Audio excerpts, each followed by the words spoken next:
स्वागत है दोस्तों आपके ही YouTube चैनल एग्ज़ाम 365 डे के YouTube प्लेटफॉर्म पर। आज हम मौलिक अधिकार से संबंधित जो भी महत्वपूर्ण प्रश्न हैं परीक्षा में पूछे गए उनका दूसरा वीडियो अपन बनाएंगे। कल का वीडियो जो हमने पार्ट 1 का रखा था उसके अंदर हमने जो 30 से 35 प्रश्न पढ़े थे मौलिक अधिकार से PYQ से संबंधित। आज हम दूसरा वीडियो शुरू करते हैं बिना किसी देरी किए हुए। पहला प्रश्न, निम्न अधिकारों में से डॉक्टर भीमराव अंबेडकर ने कौन से अधिकार को संविधान का दिल व आत्मा बताया था? तो किस अधिकार को भीमराव अंबेडकर ने दिल एवं आत्मा बताया था? तो जो अनुच्छेद 32 है संवैधानिक उपचारों का अधिकार, इसे ही भीमराव अंबेडकर ने दिल और दिमाग और आत्मा, यानी कि सामान्य भाषा जो एग्जाम में मिलती है वो मिलती है कि संविधान की आत्मा किस अनुच्छेद को कहा गया है? तो यह अनुच्छेद 32 है, जिसे संवैधानिक उपचारों का अधिकार के नाम से भी जाना जाता है। एक महत्वपूर्ण प्रश्न है यह प्रश्न, पिछले वीडियो के अंदर भी आया था। बाकी ये प्रश्न कई बार एग्जाम में देखने को मिला है, ज़्यादातर रिपीट होता है प्रश्न, इसीलिए यह प्रश्न आपके सामने हम लेके आए हैं। आगे चलते हैं इसी प्रकार की और भी महत्वपूर्ण प्रश्नों की ओर। अगला प्रश्न, निम्नलिखित में से क्या संविधान के अनुच्छेद 14 के न्यायिक निर्वचन में शामिल नहीं है? तो अनुच्छेद जो 14 है उसके न्यायिक निर्वचन के अंदर इन ऑप्शन में से क्या शामिल नहीं है? संसदीय सर्वोच्चता, कानून का शासन, नैसर्गिक न्याय और युक्तियुक्त वर्गीकरण। तो इसके अंदर जो संसदीय सर्वोच्चता शब्द आता है वो अनुच्छेद 14 के अंदर शामिल नहीं है। इसकी व्याख्या देखते हैं। अनुच्छेद 14 के अनुसार कानून के समक्ष समानता से संबंधित अनुच्छेद है, जिसमें भारत के राज्य क्षेत्र में किसी व्यक्ति को विधि के समक्ष समता से या विधियों के समान संरक्षण से वंचित नहीं करेगा। यानी कि अनुच्छेद जो 14 है ये कानून के समक्ष समानता से संबंधित है और इसके अंदर विधि के समक्ष क्षमता और विधियों का समान संरक्षण दोनों शब्द हमें देखने को मिलते हैं। आगे चलते हैं इसी के अंदर। विधि के समक्ष समान संरक्षण राज्य को निर्देश देता है कि समान परिस्थितियों में समान लोगों के साथ समान व्यवहार तथा असमान लोगों के साथ असमान व्यवहार किया जाए, जैसे कि अरस्तु भी कहता है। ठीक है, आगे। इसका उद्देश्य समाज के वंचित पिछड़े वर्गों को विकास की मुख्य धारा में शामिल करना है। समानता का विचार भेदभावपूर्ण हो सकता है लेकिन भेदभाव तार्किक होना चाहिए।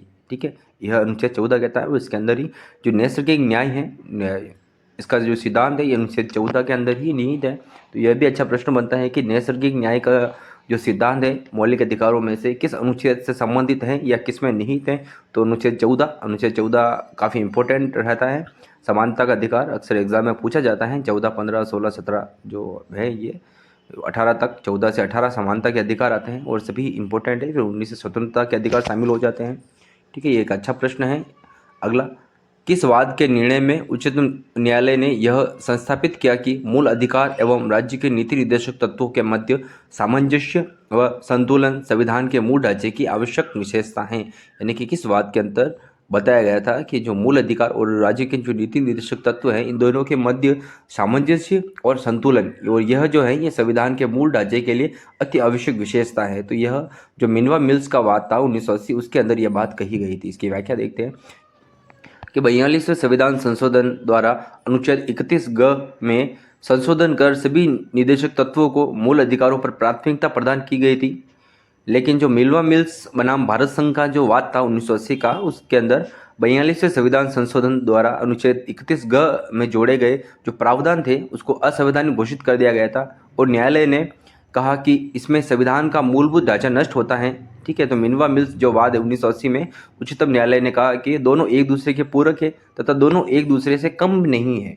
इसके बाद या इस वाद के बाद दोनों के मध्य संतुलन स्थापित हो गया था। तो यह एक अच्छा प्रश्न है और वापस आने के लायक भी प्रश्न है, तो आपको ध्यान रखना है। ठीक है ना, कि जो मिनर्वा मिल्स वाद है इसके आधार पर ही मूल अधिकार और नीति निर्देशक तत्व हैं उन दोनों के मध्य सामंजस्य व संतुलन बैठाया गया था।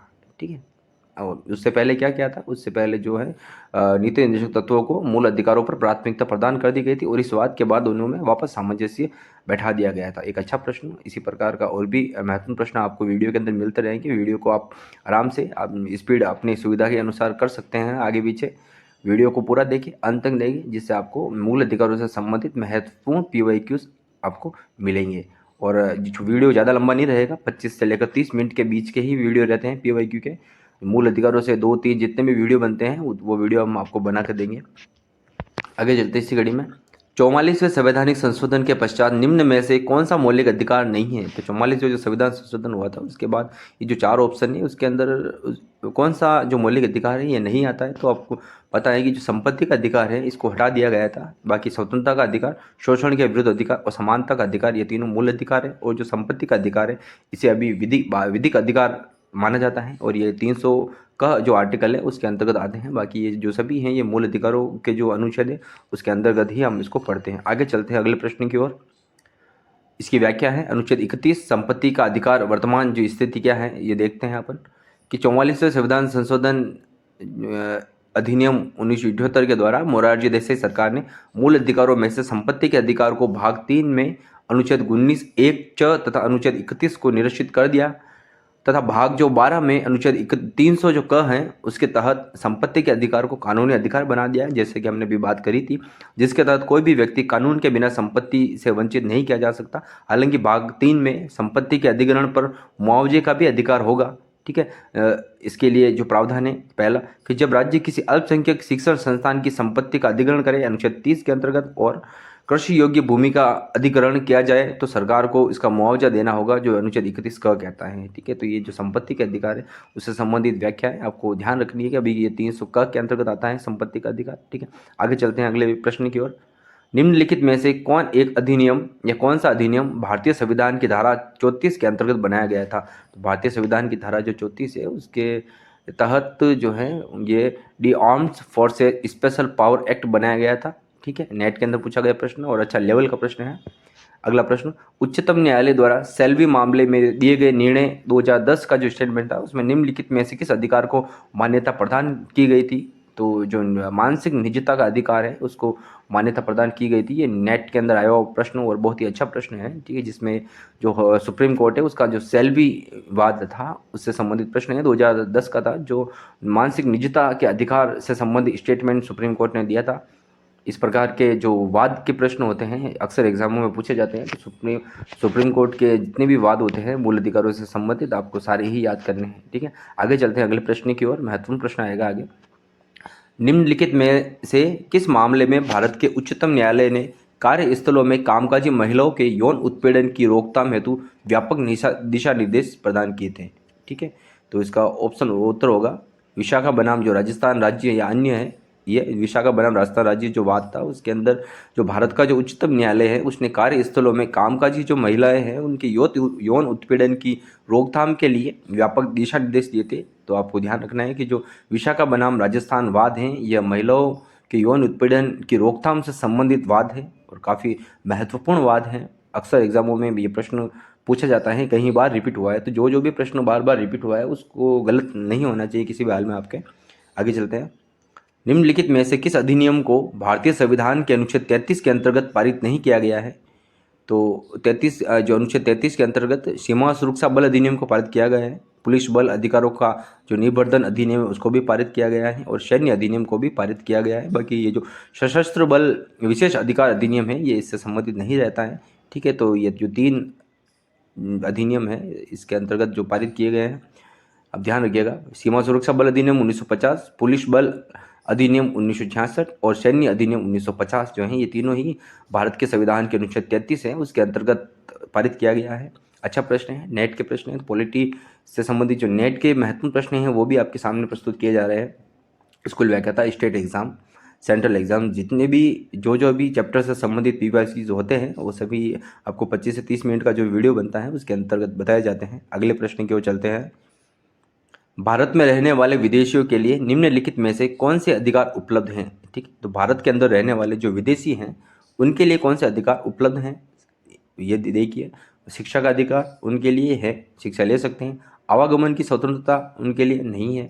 कानून के समक्ष समानता है उनके लिए और भाषण की स्वतंत्रता उनके लिए नहीं है। तो ए और सी यानी शिक्षा का अधिकार, कानून के समक्ष समानता, यह दोनों अधिकार विदेशियों के लिए हैं जो भारत में रह रहे हैं। और ये जो आवागमन की स्वतंत्रता और जो भाषण की स्वतंत्रता है ये विदेशियों के लिए नहीं होती है जो भारत में रह रहे हैं अभी। ठीक है, अच्छा प्रश्न है। इस प्रकार के प्रश्न भी पूछे जाते हैं कि कौन से जो अधिकार है केवल भारतीयों को है, कौन से अधिकार केवल विदेशी के हैं। ठीक है, अगला प्रश्न, भारत के संविधान के अनुसार निम्नलिखित में से कौन बोलने और अभिव्यक्ति की स्वतंत्रता को कम करने के लिए अहर्त नहीं है? ठीक है, तो इसका जो आंसर बनेगा स्वायत्तता की मांग। ये स्वायत्तता की मांग जो थी उसमें उसके अंतर्गत जो भारत के संविधान के अनुसार इनको बोलने और अभिव्यक्ति की स्वतंत्रता को कम करने के लिए इनको योग्य नहीं माना जाता है। इसकी व्याख्या देखते हैं।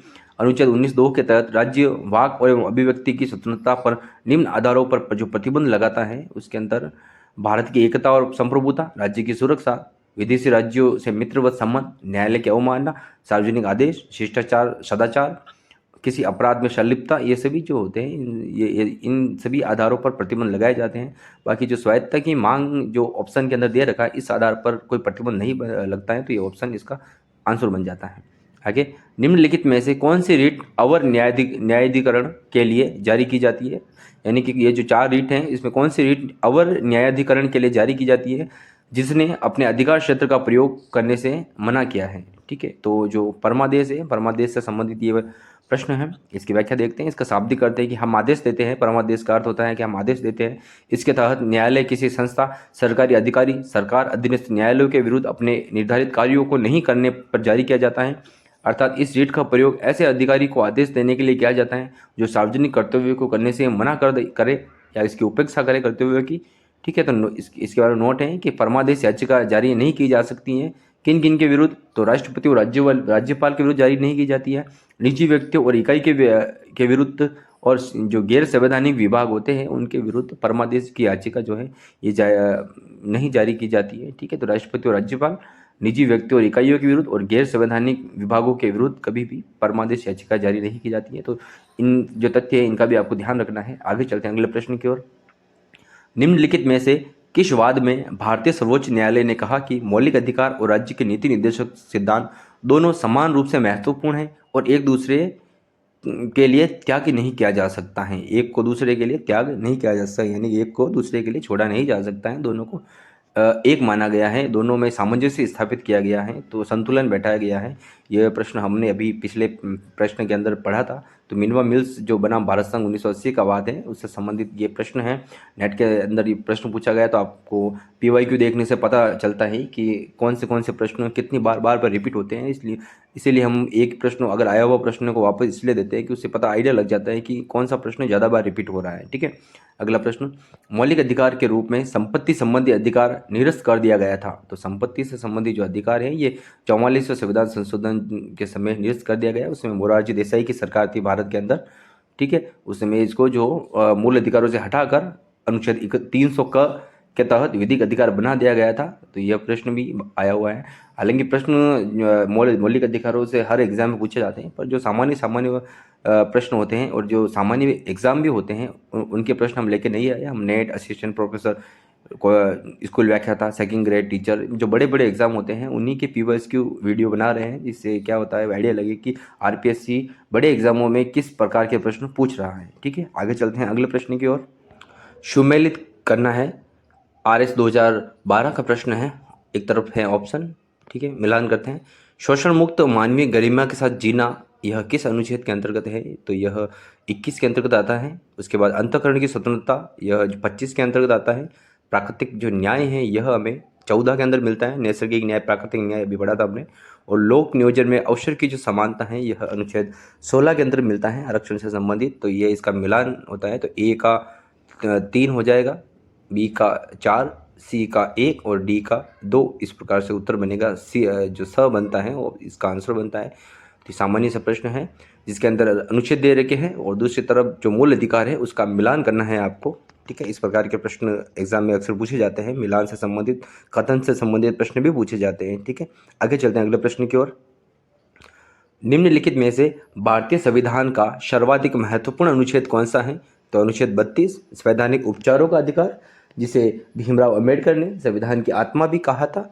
ठीक है, ये प्रश्न भी कई बार आया हुआ है। अगले प्रश्न की ओर चलते हैं। संविधान जो है अनुच्छेद 21 में प्राणोदेहिक यानी कि जो जीवन की स्वतंत्रता की परिधि में किस एक विषय को संरक्षण नहीं दिया गया है?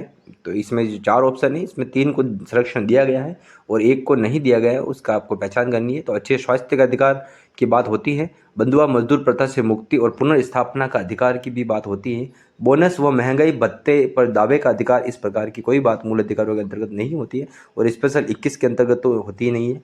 और अगला आजीविका का अधिकार जो अवैध अनैतिक हो तथा लोक नीति के विरुद्ध ना हो। ठीक है, तो इसका आंसर सी बनता है। बोनस और महंगाई, हालांकि इस प्रकार के जो प्रश्न आते हैं बोनस महंगाई भत्ते पर दावे का अधिकार, तो आराम से इसका आंसर निकल जाता है। ठीक है, अगला निम्नलिखित में से कौन सा कथन सही है। कथन से संबंधित प्रश्न सही बता रहे हैं आपको, एक एक पढ़ते हैं। पहला, 42वें संविधान संशोधन में मौलिक अधिकारों पर नीति निर्देशक तत्वों को प्राथमिकता दी गई थी। ठीक है, अगला, मिनवा मिल्स वाद में सर्वोच्च न्यायालय ने यह व्यवस्था दी कि संविधान के भाग 3 व 4 में संतुलन हो। यह भी सही है। ऑप्शन नंबर 3, संविधान के पुनरीक्षण हेतु राष्ट्रीय आयोग ने यह संस्तुति की कि निर्देशक तत्वों को न्याय योग्य बनाया जाना चाहिए। तो इस प्रकार की बात नहीं होती है। तो इसका जो आंसर है 1 और 2 दोनों सही है, कथन है। तो कथन से संबंधित प्रश्न भी अक्सर एग्जामों में पूछे जाते हैं। तो कथन से संबंधित जो प्रश्न हैं ये तभी सही होते हैं जब आपको किसी टॉपिक्स के बारे में अच्छे से ज्ञान हो। ठीक है, आगे चलते हैं अगले और महत्वपूर्ण प्रश्न की ओर। किस संविधान संशोधन के द्वारा 6 से 14 वर्ष तक के बच्चों को शिक्षा का मौलिक अधिकार दिया गया था। सामान्य सा प्रश्न है, अभी तो ये सामान्य सा प्रश्न है। जब ये यूपी पीएससी जब 2010 में आया था उस समय ये हार्ड प्रश्न कहा जाता था। अभी सामान्य सा प्रश्न हो जाता है ये। ठीक, तो 86वें संविधान संशोधन जो हुआ था उसके तहत इस प्रकार की बात की गई थी। इस प्रश्न के बारे में हमने कई बार बात कर ली है वीडियो के अंदर। आगे चलेंगे इसी प्रकार के और भी महत्वपूर्ण प्रश्नों की ओर। ये सारे PYQ हैं जो अपन मूल अधिकारों से संबंधित जो पार्ट 2 का वीडियो रिकॉर्ड कर रहे हैं, वीडियो बना रहे हैं। ठीक है ना, तो आपको सभी PYQ को आपको देखना चाहिए। अगला प्रश्न, निवारक निरोध के संबंध में कौन सा कथन सही है। कथन से संबंधित कि यह संविधान के अनुच्छेद 22 में उपबंधित है। आगे, एक बार सरकार हिरासत में लिए गए व्यक्ति को 3 माह तक रोक सकती हैं। ये भी सही है। यह संविधान निर्माताओं द्वारा नया विचार दिया गया था। ये गलत कथन है। आगे, निवारक निरोध के अंतर्गत कैद किया गया व्यक्ति उच्चतम न्यायालय या उच्च न्यायालय को शिकायत करने के लिए अधिकृत नहीं है। ठीक है, ये भी गलत है। तो इसका जो आंसर बनेगा 1 और 2 बनेगा, यानी कि जो सही ऑप्शन बन रहा है ये इसका सही उत्तर हो जाता है। कथन से संबंधित प्रश्न आता है जो ये अनुच्छेद 22 जो है निवारक निरोध से संबंधित प्रश्न अक्सर एग्जाम में पूछा जाता है। तो इस चैप्टर को भी आप अच्छे से क्लियर कीजिएगा।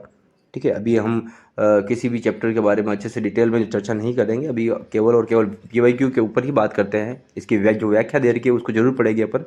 आगे, अनुच्छेद 22, कुछ अधिकारों दशाओं में गिरफ्तारी और निरोध से संरक्षण। कुछ दशाओं में गिरफ्तारी और निरोध से संरक्षण, अनुच्छेद 22, जिसमें क्या कहा गया है कि गिरफ्तार किए गए व्यक्तियों के अधिकार और स्वतंत्रता से संबंधित हैं ये अनुच्छेद 22। और अनुच्छेद 22 के अंतर्गत 2 प्रकार की गिरफ्तारी का उल्लेख मिलता है। पहला, सामान्य दंडित विधि के अधीन और दूसरा निवारक निरोध विधि के अधीन। ठीक है, अनुच्छेद 22 का खंड 1 व खंड 2 निवारक निरोध के अलावा सभी प्रकार की गिरफ्तारी पर लागू होता है, जिसके तहत गिरफ्तार व्यक्ति को निम्न अधिकार प्राप्त होंगे। पहला, अपनी गिरफ्तारी का कारण जानने का अधिकार है उसको। अगला, अपनी पसंद का वकील करने का अधिकार है उसको। आगे, 24 घंटों के अंदर मजिस्ट्रेट के समक्ष प्रस्तुत कराने का अधिकार भी है, जिसमें यात्रा का समय शामिल नहीं होगा। ठीक है, 24 घंटे है वो, 24 घंटे में जो ट्रेवल्स टाइम होता है वो काउंट नहीं किया जाता है। और अगला, मजिस्ट्रेट के प्राधिकार के बिना 24 घंटे से अधिक समय तक अभिरक्षा में निरुद्ध न किए जाने का उसको भी अधिकार है कि बिना मजिस्ट्रेट के गए 24 घंटे से ज़्यादा आपको थाने के अंदर नहीं रखेंगे। ठीक है, नोट, लेकिन ये अधिकार विदेशी शत्रु और निवारक जो नज़रबंदी में गिरफ्तार व्यक्ति होता है उसको प्राप्त नहीं होता है। विधि के शासन का सार्थक प्रयोग भारतीय संविधान के किस मौलिक अधिकार में पाया जाता है।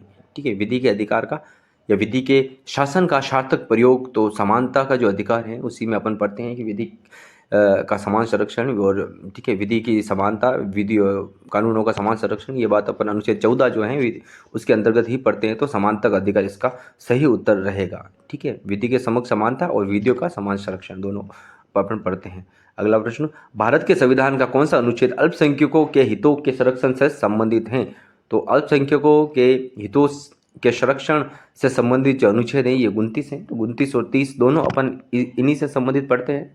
अल्पसंख्यकों अधिकारों के संबंधित और अल्पसंख्यकों की शिक्षा से संबंधित अपन अनुच्छेद 30 और 29 है दोनों के अंदर बात करते हैं। ठीक है, तो महत्वपूर्ण प्रश्न है। आगे चलते हैं। संस्कृति और शिक्षा से संबंधित जो अधिकार है 29 और 30, उसकी व्याख्या देखते हैं अपन। अनुच्छेद 29 के अल्पसंख्यकों जो वर्गों के हितों का संरक्षण, इसका बिंदु है इसका अनुच्छेद 29 का, जिसके अंदर 29(1) जो अनुच्छेद है उसकी बात करते हैं कि नागरिकों के सामूहिक अधिकारों की रक्षा करता है। जबकि अनुच्छेद 29(2) है ये नागरिकों के व्यक्तिगत सम्मान व अधिकार की रक्षा करता है। तो 29(1) और 2 में यही फ़र्क है कि 29(1) नागरिकों के सामूहिक अधिकारों की बात करता है और 29(2) जो है ये व्यक्तिगत सम्मान और अधिकारों की बात करता है। अनुच्छेद 29(1) जो है ये भारत के प्रत्येक नागरिक को अपनी भाषा, लिपि, संस्कृति के संरक्षण का अधिकार होगा। हालांकि शीर्षक में अल्पसंख्यक शब्द का प्रयोग किया गया है, लेकिन उच्चतम न्यायालय ने के अनुसार यह अधिकार अल्पसंख्यक व बहुसंख्यक सभी नागरिकों को प्राप्त हैं। ठीक है। अनुच्छेद 29(2) कहता है कि राज्य से वित्त पोषित किसी शिक्षण संस्थान में किसी नागरिक को केवल धर्म, जाति, मूल वंश, भाषा के आधार पर प्रवेश से वंचित नहीं किया जा सकता या इसमें से किसी भी आधार पर से वंचित नहीं किया जा सकता है, किसी भी आधार पर भेदभाव नहीं किया जा सकता। तो ये जो व्याख्या हमने पढ़ी है ये संस्कृति और शिक्षा से संबंधित जो अधिकार है अनुच्छेद 29 और 30 उसकी बात करते हैं। 29(1) और 29(2) है, इसमें फ़र्क अक्सर एग्जाम में पूछा जाता है, तो आपको ध्यान रखना है। अगला प्रश्न, न्यायालय में कौन सा एक बाध्यकारी है? तो जो न्यायालय है, कोर्ट, उसके अंदर बाध्यकारी क्या है? तो सभी को पता है कि बाध्यकारी केवल और केवल मौलिक अधिकार होते हैं। प्रस्तावना, मौलिक कर्तव्य, नीति निर्देशक तत्व ये बाध्यकारी नहीं होते हैं, जबकि मौलिक अधिकार हैं ये बाध्यकारी होते हैं। मौलिक अधिकारों के संबंध में न्यायालय को बाध्यकारी शक्ति प्राप्त है, जबकि प्रस्तावना, नीति निर्देशक तत्व और मूल कर्तव्य को बाध्यकारी शक्ति प्राप्त नहीं है। ये इसकी व्याख्या भी साथ साथ में हमने कर ली है। ठीक है। ये जो सामान्य और छोटे प्रश्न होते हैं, इस प्रकार के प्रश्न आपको एग्जामों में गलत नहीं होने चाहिए। जब सरल प्रश्न जब गलत हो जाता है तो अपन कंपटीशन की रेस में काफ़ी पिछड़ जाते हैं, तो आपको सरल प्रश्नों को भी विशेष रूप से ध्यान देना चाहिए। आगे चलते हैं। संविधान के अनुच्छेद 19 के स्वतंत्रता के अधिकार में कौन सा एक सम्मिलित नहीं है? तो अनुच्छेद जो 19 है उसके बारे में जो कथन है उसमें कौन सा इसके अंदर शामिल नहीं है, इसकी बात करनी है। ऑप्शन 1, भारत के राज्य क्षेत्र के किसी भाग में निवास करने और बस जाने का अधिकार 19 के अंतर्गत है, तो ये सही है। आगे, शिक्षा संस्थाओं की स्थापना और प्रशासन करने का अल्पसंख्यक वर्गों का अधिकार, तो ये 19 से संबंधित नहीं है, ये 29 से संबंधित है। 2930 अभी अपन ने जो पढ़ा है उससे संबंधित था, बी, तो बी इसका आंसर हो जाएगा। अगला, संगम व संघ बनाने का अधिकार 19 के अंतर्गत आता है और शांतिपूर्ण व निरायुध सम्मेलन करने का अधिकार भी अनुच्छेद 19 के अंतर्गत ही आता है। तो अनुच्छेद 19 जो है उसमें 6 प्रकार की स्वतंत्रताओं का उल्लेख मिलता है, जिसमें भाषण और अभिव्यक्ति की स्वतंत्रता, शांतिपूर्ण सम्मेलन की स्वतंत्रता, संगठन बनाने की, भ्रमण की स्वतंत्रता और निवास करने की, व्यापार करने की, सारी इसी के अंतर्गत आती है। ठीक है। आगे, भारत में प्रेस की आज़ादी प्रदान की गई थी, तो प्रेस की आज़ादी है ये जो अनुच्छेद 19 के अंतर्गत विचार तथा अभिव्यक्ति की स्वतंत्रता के अधिकार में निहित है। ठीक है। तो प्रेस की आज़ादी से संबंधित प्रश्न जब बनता है मूल अधिकारों से संबंधित, तो अनुच्छेद 19 अपन पढ़ते हैं। ठीक है। तो 19 के अंतर्गत ही आता है ये सभी। और मूल अधिकारों के अंदर जितना महत्वपूर्ण 19 और अनुच्छेद 32 है उतने ही महत्वपूर्ण सारे ही अनुच्छेद होते हैं। तो आपको हर एक अनुच्छेद के बारे में अच्छे से ज्ञान होना चाहिए, डीप के अंदर ज्ञान होना चाहिए, तभी ये चैप्टर क्लियर होता है। साथ ही साथ मूल अधिकारों से संबंधित जो जो वाद होते हैं उनको भी पढ़ना चाहिए। आगे चलते हैं अगले प्रश्न की ओर। निवारक निरोध कानून में कौन सा मूल अधिकार प्रभावित होता है? तो निवारक निरोध जो कानून है जब ये लगता है तब भ्रमण की स्वतंत्रता प्रतिबंधित हो जाती हैं। ठीक है। तो आपको ध्यान रखना है अनुच्छेद 22 से संबंधित है। निवारक निरोध का जो कानून है जब ये लगता है जो उस समय भ्रमण की स्वतंत्रता समाप्त हो जाती है, प्रतिबंध लग जाता है, समाप्त नहीं कह सकते, प्रतिबंध लग जाता है। ठीक है ना। तो निवारक निरोध जैसे कि पैसा एक्ट, मीसा एक्ट आया था, तो ये निवारक निरोध के कानून होते हैं। जैसा पढ़ने कहते हैं लॉकडाउन जैसी कंडीशन ही आप मान सकते हैं। आखिर राज्य के नीति निर्देशक तत्व तथा मौलिक अधिकारों के बीच विवाद का प्रश्न सर्वप्रथम किस वाद से संबंधित है? तो यह चंपकई दोरई राजन बनाम मद्रास राज्य जो वाद था उसमें उठा था इस प्रकार का मुद्दा, जिसके अंतर्गत बात हुई थी कि राज्य के नीति निर्देशक तत्व और मौलिक अधिकारों के बीच में विवाद हैं। तो उसमें क्या था कि जो मूल अधिकार है उसको प्राथमिकता दे दी गई थी। इसकी व्याख्या देखते हैं कि चंपकम दोरई बनाम मद्रास राज्य 1951 वाद में सर्वोच्च न्यायालय ने मूल अधिकार और नीति निर्देशक तत्वों में विवाद होने पर जो मूल अधिकारों है उसको वरीयता दी थी। ठीक है। तो आपको ध्यान रखना है, यह भी प्रश्न पूछा जा सकता है कि किस वाद के अंतर्गत मूल अधिकारों को वरीयता दी गई थी दोनों में? तो चंपकई दोरई वाद। ठीक है। अगला और महत्वपूर्ण प्रश्न, कौन सा मौलिक अधिकार केवल भारतीय नागरिकों को ही मिलता है? ये जो 4 ऑप्शन है उसमें विधि के सम्मुख समानता, अवसर की समानता, धर्म की स्वतंत्रता और शोषण के विरुद्ध अधिकार, तो इसके अंदर इसका आंसर जो रहेगा अनुच्छेद 16 अवसर की समानता जो है बी नंबर ऑप्शन, यह केवल भारतीय नागरिकों को ही प्रदान है। ठीक है। बाकी ये जो तीनों जो ऑप्शन होते हैं ए, स और द, तीन सभी को प्रदान है। तो अवसर की समानता अनुच्छेद 16 उसके बारे में अपन चर्चा करते हैं। व्याख्या। अनुच्छेद 16 भारत के सभी नागरिकों को लोक नियोजन यानी कि पब्लिक एम्प्लॉयमेंट में अवसर की समानता की गारंटी प्रदान करता है। अनुच्छेद 16(1) और अनुच्छेद 16(2) में अवसर की समता के सामान्य सिद्धांतों का उल्लेख किया गया है, जबकि अनुच्छेद 16(3), 16(4), 16(5) और 16(6) में इसके अपवाद भी मिलते हैं। ठीक है। अनुच्छेद 16(1) राज्य के अधीन सभी नागरिकों को नियुक्ति एवं रोजगार में अवसर की समानता होगी, और अनुच्छेद 16 जो 1 द्वारा जो भी प्रदत्त यह अधिकार और केवल भारतीय नागरिकों को ही प्रदान है। ठीक है। तो अनुच्छेद 16 है, 16 से संबंधित ये जो स्टेटमेंट है, यह इसकी व्याख्या है और ये काफ़ी महत्वपूर्ण, आपको याद रखना चाहिए कि 16(1) और 16(2) में अवसर की समता के सिद्धांतों का उल्लेख मिलता है, और 16(3), 4, 5 और 6 जो हैं उसमें इसके अपवाद मिलते हैं। अगला प्रश्न रहेगा, किसी व्यक्ति को उसके जीवन तथा व्यक्तित्व स्वतंत्रता से विधि द्वारा स्थापित प्रक्रिया को छोड़कर अन्य किस प्रकार के से वंचित नहीं किया जा सकता, इसका उल्लेख संविधान के किस अनुच्छेद के अंतर्गत है? तो इसका अनुच्छेद जो 21 है उसके अंतर्गत इसका उल्लेख मिलता है कि किसी व्यक्ति को उसके जीवन तथा व्यक्तिगत स्वतंत्रता से विधि द्वारा स्थापित प्रक्रिया को छोड़कर, कानून द्वारा जो स्थापित प्रक्रिया होती है उसको छोड़कर किस प्रकार या अन्य जो भी प्रकार की स्वतंत्रता है उससे वंचित नहीं किया जा सकता। तो ये 21 कहता है। ठीक है। ये 21 प्राण और दैहिक स्वतंत्रता से संबंधित अनुच्छेद है, जिसमें विधि द्वारा स्थापित प्रक्रिया के अनुसार ही वंचित किया जा सकता है, अन्यथा नहीं। भारतीय नागरिकों को और साथ ही साथ विदेशी जो व्यक्ति होते हैं उनको भी यह अधिकार प्राप्त हैं। और अनुच्छेद जो 21 है, 21 के अंदर ही व्यक्ति शब्द का भी प्रयोग हुआ है। एक अच्छा पॉइंट मिलता है हमें। अगला और इस वीडियो का अंतिम प्रश्न कि असंवैधानिक रूप से निरुद्ध किए जाने पर न्यायालय द्वारा कौन सा आलेख जारी किया जाता है? तो असंवैधानिक रूप से जब किसी व्यक्ति को निरुद्ध किया जाता है तो न्यायालय बंदी प्रत्यक्षीकरण जो है जारी करता है आलेख। ठीक है। इसकी व्याख्या देखते हैं कि इस याचिका के माध्यम से न्यायालय बंदीकरण के आधारों पर विचार करता है। यदि बंदीकरण जो कानून सम्मत न हो तो बंदी को स्वतंत्र किया जा सकता है, अर्थात इसके द्वारा न्यायालय जो निरुद्ध या कारावासित व्यक्ति को अपने समक्ष उपस्थित कराता है तथा उसके निरोध की वैधता का परीक्षण करता है। निरोध का कानून औचित्य न होने पर बंदी व्यक्ति को छोड़ने का आदेश भी दिया जा सकता है। तो ये इसकी अच्छे से व्याख्या हो जाती है। ठीक है। तो वीडियो को पूरा देखने के लिए आपका बहुत बहुत धन्यवाद। अगले एक और वीडियो में मूल अधिकारों के बारे में बात करेंगे। वीडियो अच्छा लगा हो तो वीडियो को लाइक करें, शेयर करें और चैनल को सब्सक्राइब करें, जिससे आपको और भी महत्वपूर्ण पॉलिटी से संबंधित PYQ मिलते रहेंगे। जय हिंद, जय भारत।